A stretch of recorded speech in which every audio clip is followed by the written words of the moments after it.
Nako mga kababayan, gumalaw na nga ito si President Putin mga kababayan.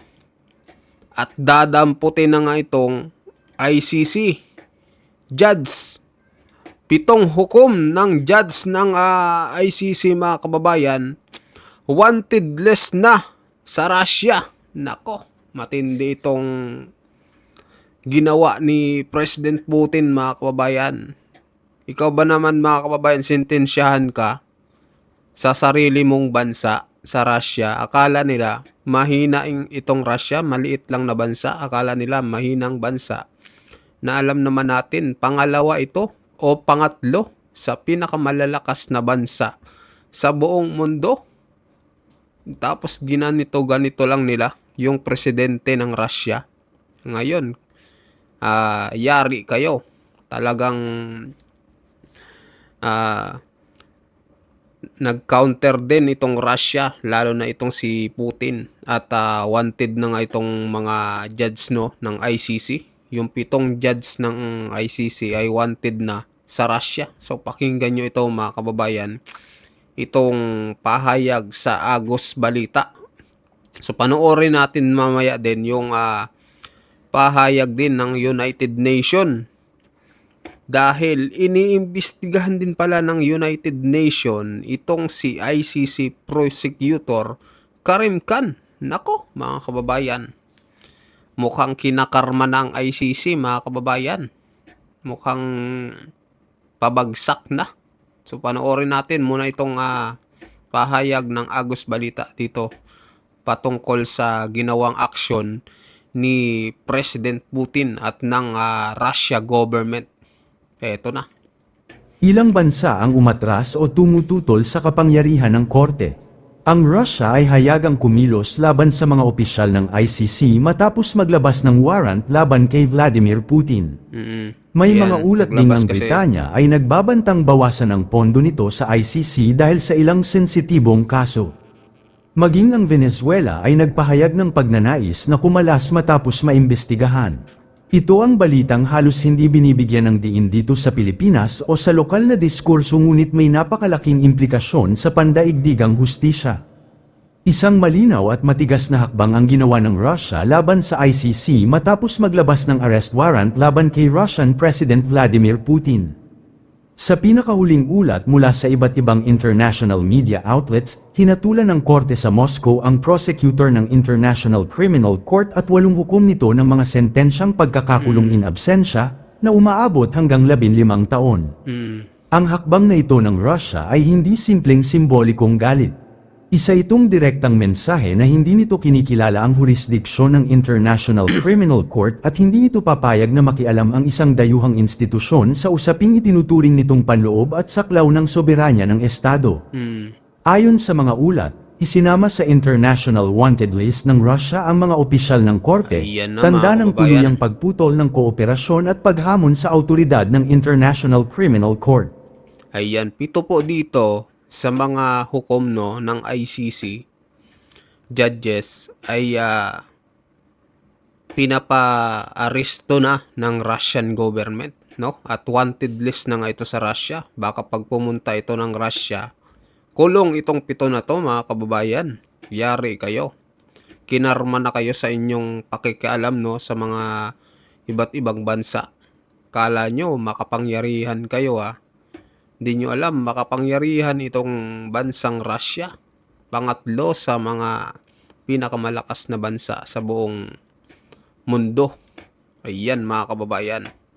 So, sino itong mga pangalan na ito? Hindi ko mabasa, no? Kasi parang ang ng mga pangalan ng mga judges na ito. So, yan yung mga nakalagay. Kasama po si Karim Ahmad Khan dyan, yung prosecutor ng ICC mga kababayan. So tuloy natin panoorin.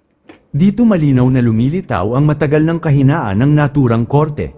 Wala itong sariling puwersa upang magpatupad ng mga desisyon. Umaasa lamang ito sa kooperasyon ng mga estado. Kapag ang isang makapangyarihang bansa ay tumanggi, nagiging papel lamang ang mga warrant at resolusyon.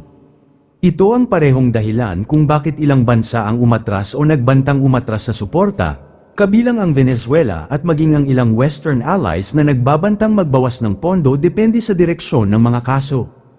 Ang ginawang hakbang ng Russia ay naglalantad ng isang masakit na katotohanan, ang international justice ay hindi pantay.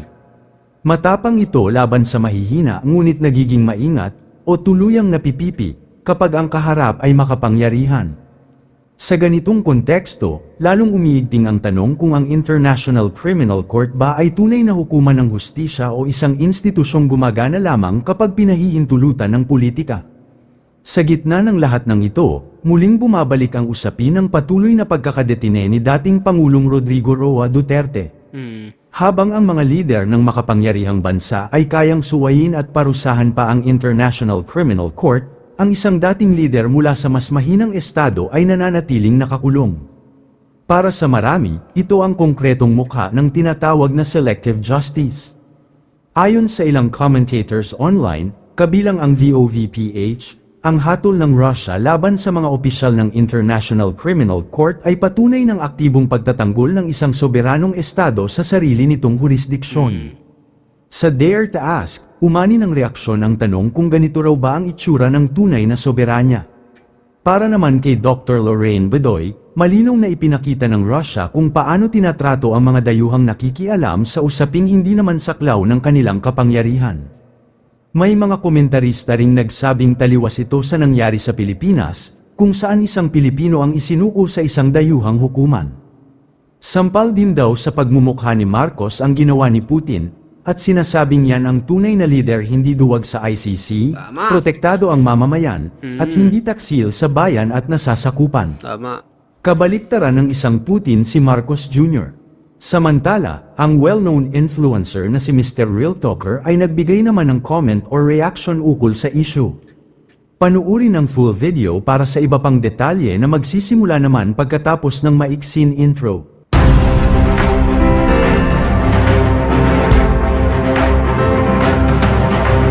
Dito sa kanila.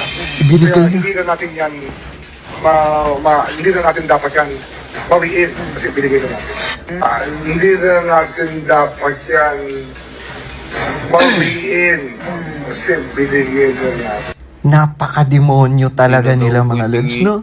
Hindi na daw pwedeng ibawiin dahil binigay na daw mga kababayan. Grabe. Tindi talaga nito ni Boyeng, no? Babalik din sa inyong karma pagdating ng panahon. So tuloy natin. Grabe. Ikaw na ba ang batas, Boying Rimulya? Ikaw na ba ang masusunod talaga dito sa Pilipinas? So talagang sinet up talaga nila mga lods si Tatay Digong. And sobrang nakakaawa. Alam nyo, for me, no, malabo na talaga yung makabalik, no, or maibalik si Tatay Digong. Kasi sa Totoo. pananalita ni Boying Rimulya, talagang sinigurado talaga nila eh. Hindi na daw pwedeng bawiin kasi ibinigay na natin. Ikaw lang ang nagbigay at kayo lang ang sumurrender. Kayo lang ang nagsurrender kay Tatay Digong na hindi kayo dumaan sa tamang proseso. Sus, Ginoo ko. Basahin natin mga lords. Attorney Conti, nakikita na posible rin na magamit na ebidensya laban kay Duterte sa ICC ang mga nawawalang sabungero. Lahat na lang? Sus, Pati sa Mario, bungero, no? isali nyo na rin, pati biktima ng martial law. Diba? Nakakatawa ito sila mga lords kasi lahat na lang talaga i-connect nyo. Lahat na lang talaga ibibintang nyo. Grabe talaga sila kadesperado. No, ano pa bang hinahanap nyo? Ayun na oh, 'di ba? Pinakulong nyo na, pinakidnap nyo na, sinurrender nyo na si Tatay Digong sa ICC. Ano pa bang kailangan nyo? Sa panahon ngayon mga lords, no? Talagang wala no? Even our government nakikipag-cooperate sa kanila, no? At sa mga makakaliwang grupo. Well, deserved, 'di ba?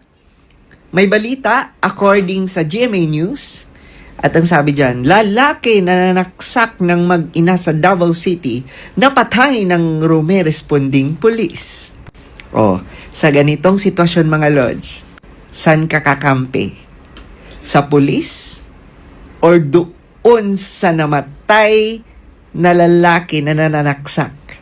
Of course tayo, di ba? Masasabi natin, good job sa pulis. Pero, patay tayo dito sa human rights. Human rights, no?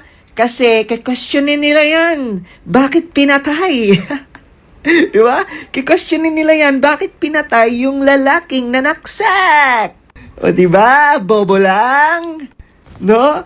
Kaya alam nyo, sa totoo lang, mas prepare ko pang maraming masawi na buhay. 'Di ba? Sa mga kriminal, sa mga adik, sa mga halang ang bituka. Okay pa 'yon. Kaysa marinig natin na mga inosenteng kababayan natin nasawi, namatay dahil sa mga masasamang tao.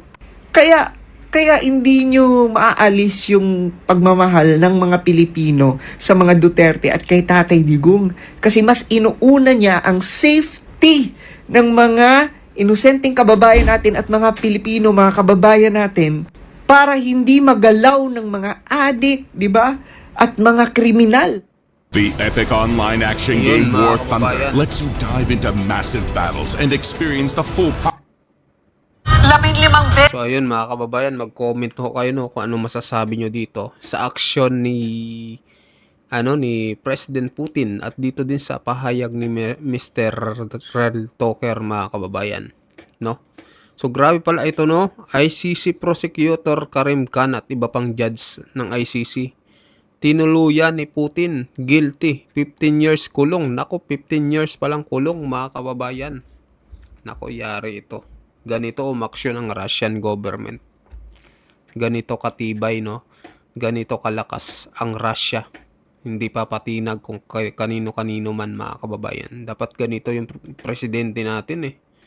No, hindi yung kung sino-sino na lang yung dating presidente binigay lang ng basta-basta.